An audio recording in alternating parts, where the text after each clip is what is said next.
Out of Order Gun Rights Podcast, Episode 91. Welcome to the Out of Order Podcast, your window into the firearms community, exploring those shaping the future of our rights and protecting our lifestyle, laws, legal cases, activism, and self-defense in a candid and honest podcast for our brothers and sisters in arms. Here's your host, James Kalita.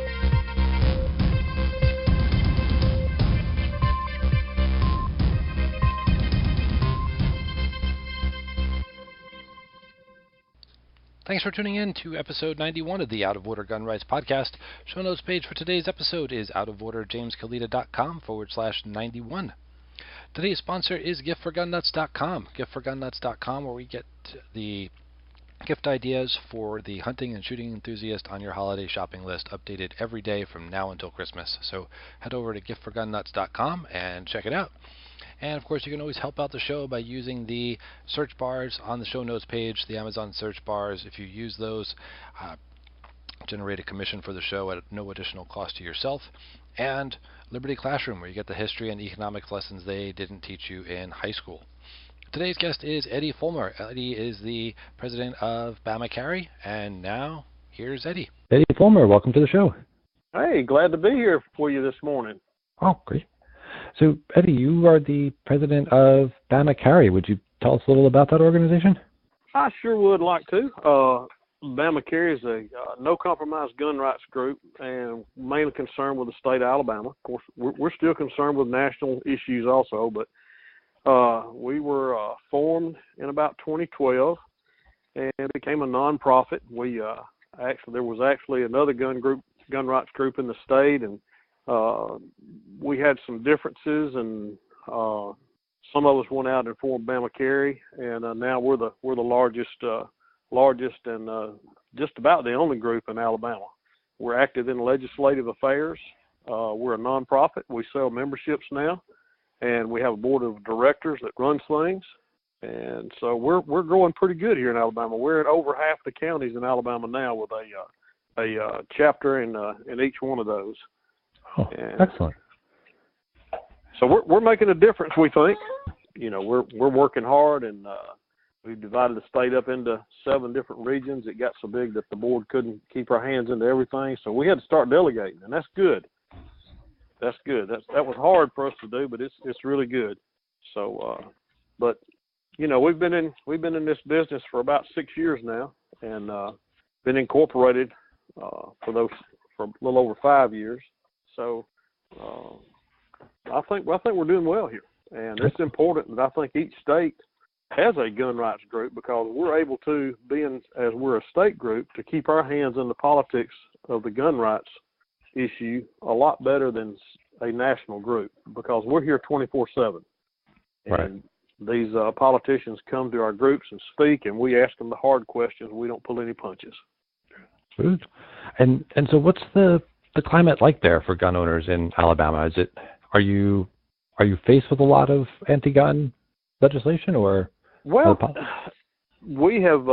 There hasn't been any anti-gun legislation per se, but we have let anti-gun legislation creep in over the years.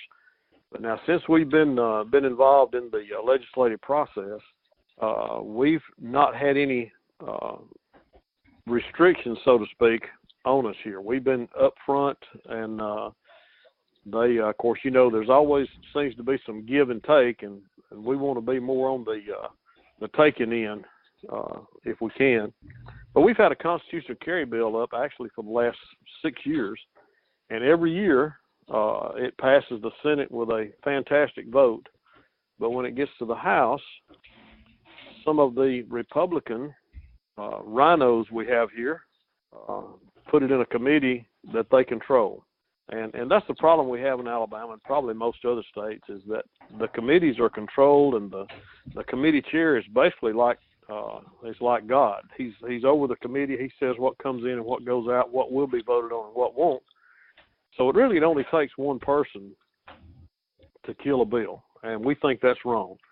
The sad part about it is we've had Republican control here in Alabama in our legislature for years, and the states around us are passing are loosening the restrictions on our gun rights, but Alabama we just can't get them to move. We're hoping that will change this coming session because our bill is already pre-filed, and it should be actually one of the first bills that's looked at this year. Oh, and so, our base is getting fired up. More and more people are getting involved, and I think what helps us a lot is because we're a one-issue group. We don't get out on tangents and talk about other things. We're about gun rights, and it doesn't matter, what your color affiliation is or whatever. If you're for lessening our gun rights and going back to what we think the founding fathers intended, which is you be able to carry a weapon if you're a law-abiding citizen, you be able to carry a weapon without a permit, without governmental permission slip. Excellent. And so you mentioned 7 regions. Were they set up based on geography, or is there different political climates in each of those areas? No, it's basically geography. Trying to divide it where each regional coordinator, which we are working on getting 7. We're almost there. Where each regional coordinator would have about the same responsibilities, and of course, the 7 regional coordinators would still be able to work together as a group, and then they would report back to the board on anything that they couldn't handle on their own. So, any plans on how you're going to deal with that one committee person that's holding everything up? Do you guys have that? Well, we're hoping a lot that we will be able to get that in a different committee, and actually the chair and the co-chair. It's really interesting. The chairman of the committee is a captain in one of the police departments up here, and one of the police officers that spoke against the bill was his immediate supervisor when we had a hearing, and it was quite interesting. We didn't realize that until later, but that was a conflict of interest. He should have excused himself, removed himself from participating in a vote, because the guy that spoke against it controlled whether he gets promoted or not. And that's kind of a conflict of interest the way we saw it. But now if that comes up again, we'll be aware of it, and we'll ask for him to to remove himself due to a conflict of interest. But we feel like the climate is changing in our state house here in Alabama, and there's more and more pressure going on these lawmakers.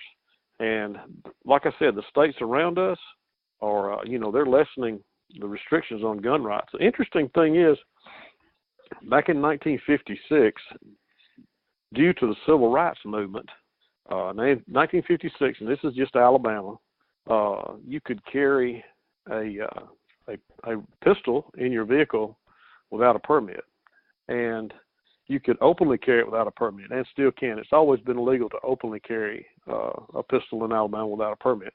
So in 1956, with the civil rights movement going on, they changed the law just a little bit, saying that you had to have a permit to carry a pistol in your vehicle. Now the reasons for doing this was because the people involved in the civil rights movement would go from place to place to participate in marches and demonstrations and such. And since Alabama at that time was a May issue state, which means that the sheriffs had total control over who was issued a permit, would not issue permits to blacks or black sympathizers. And this is all part of the record. If people would just go back and read it and understand it, this was a racist law where in 1956, the legislators passed a law saying that you had to have a permit to carry a pistol in your vehicle, and the sheriffs would not issue permits to black people or black sympathizers. So basically, it was a gun rights abuse to exclude a race or a class of people. And it seems like people don't want to hear that, but it's the truth. Yeah. But they want it to stay, and we're having a hard time getting that removed. But basically, every state around us allows you to carry a pistol in your vehicle without a permit, except Alabama. Right down here in the heart of Dixie, right down here in the heart of the Bible Belt, we cannot get them with a Republican-controlled Senate and House. We cannot get them to remove that restriction. But I think the climate's changing, and I think we'll have some success in 2019 session. Excellent. Yeah, it is amazing. I hear over and over in all the interviews that gun controls have the roots in racism, and it's hard to pin down. We didn't have the internet back then, so we didn't have videos of politicians saying incriminating things, but hard sometimes to pin down the evidence of it. Wow, that's great. You were able to find that. So, how can people help you guys out? How can they find you guys? Well, they can look for us online at bammacarry.org. We're on Facebook. The Facebook tagline is Bamma Carry, and there's a group for each county in Alabama also. So if you're like from Tuscaloosa, where I happen to be, you can look for Bamma Carry Tuscaloosa, and there's a local Facebook page there. And so that's the way to get in contact with us. If you got any questions or about anything, you can call 205-202-0486. And if nobody answers, leave a message, and we'll get back with you shortly. One thing I didn't say about Bamma Carry is that nobody gets paid for anything. We're all volunteer. So the board members, when we go places, it's on our dime. We buy our own shirts, and we pay for memberships just like everybody else does. Oh, excellent. And I always ask my guests if there are books that they recommend that every gun owner should read. Any come to mind? Well, some people have a problem with, say Christians. Some may have a problem with carrying a weapon, because of their religious beliefs. So one book that I would recommend is A Time to Kill. And the book is by Greg Hopkins, and he is a good author. He has spoken at several of our events, and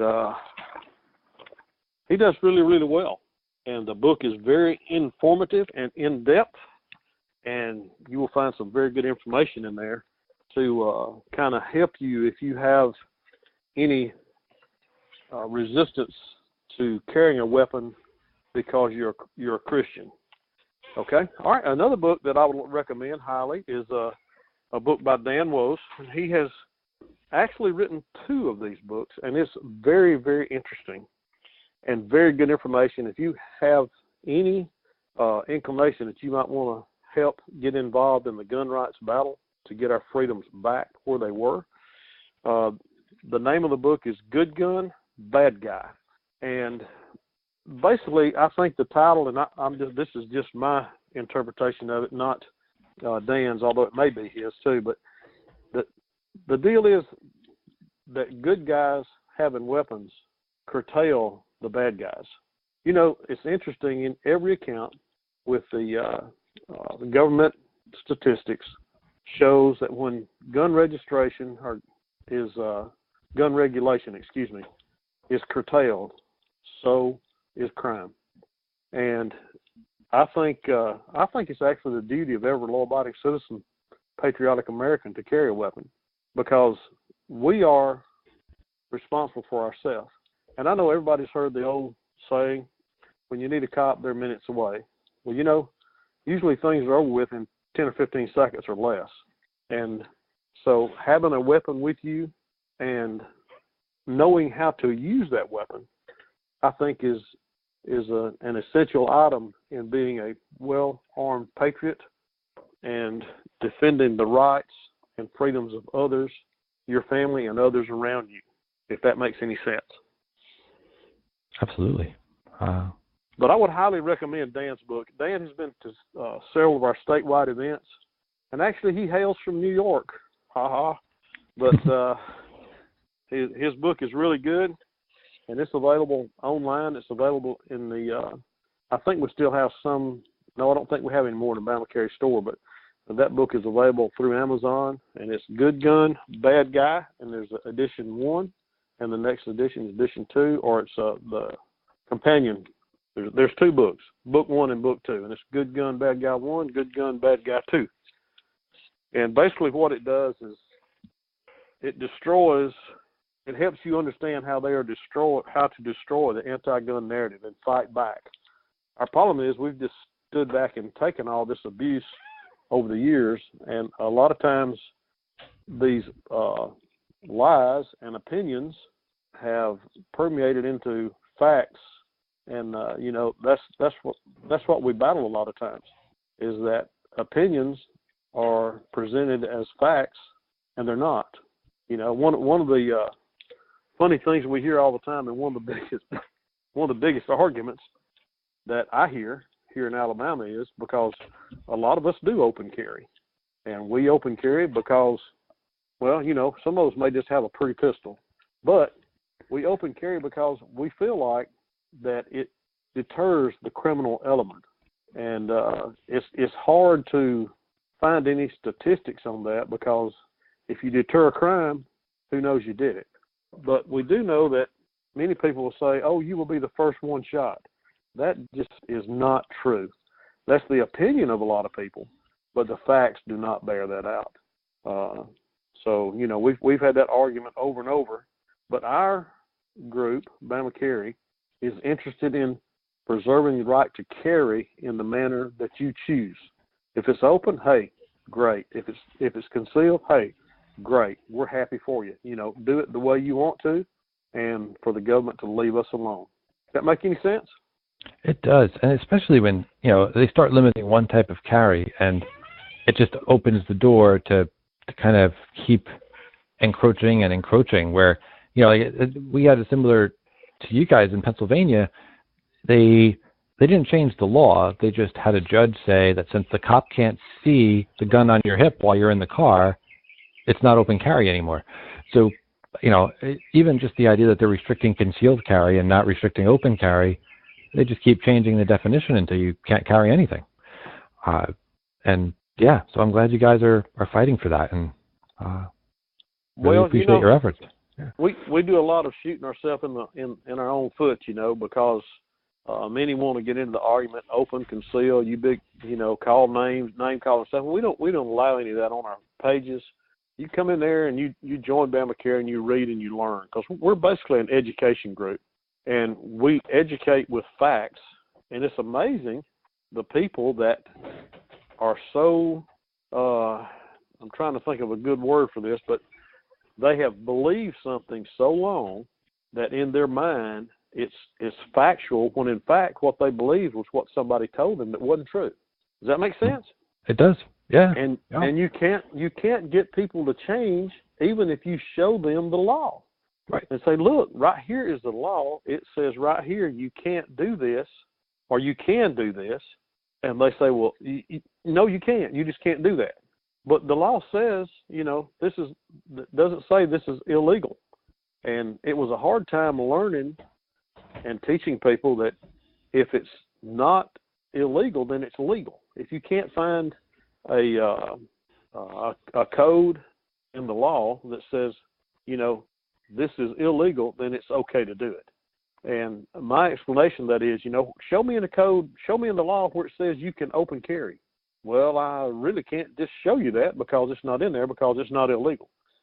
How about you show me in the law where it's okay for you to pump gas yourself at a filling station?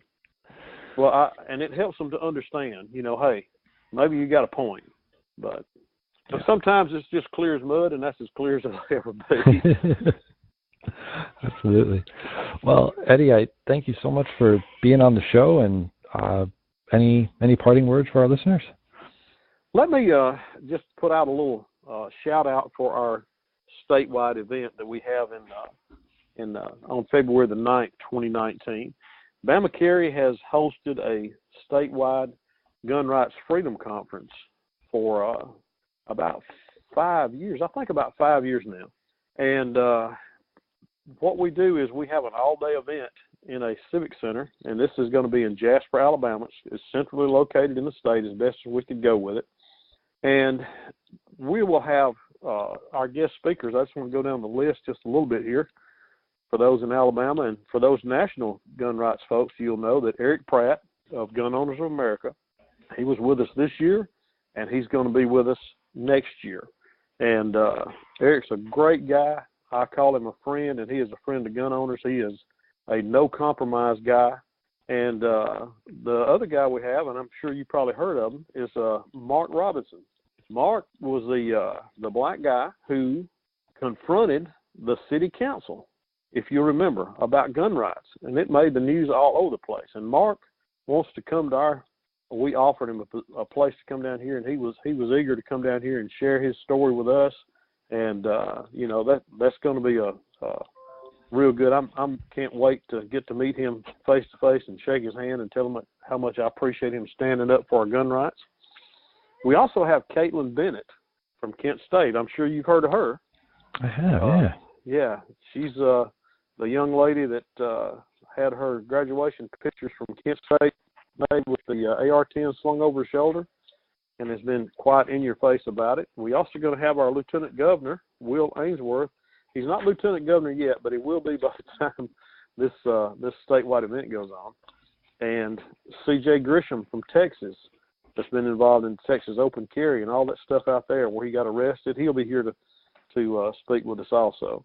And just get on the Bamma Carry webpage, and we'll have tickets up for that shortly and some more information. But it's on February the 9th, 2019. And pretty sure that it's going to be probably $30 for all day, meal included. And everybody that comes to it says it's just great. It's a good opportunity to meet like-minded people in a same setting. So I appreciate you letting me share that on there, and I appreciate you talking with me this morning. Oh, my pleasure. I will look forward to talking to you again soon. It sounds good. I would look forward to that opportunity. Thanks again for tuning in to episode 91 of the Out of Order Gun Rights Podcast. Show notes page for today's episode is outoforderjameskalita.com/91. And please remember to visit our sponsor, giftforgunnuts.com, where you get daily gift ideas for the hunting and shooting sports enthusiast on your holiday shopping list every day from now until Christmas. So please head over to giftforgunnuts.com. Thanks for listening. We'll see you next time.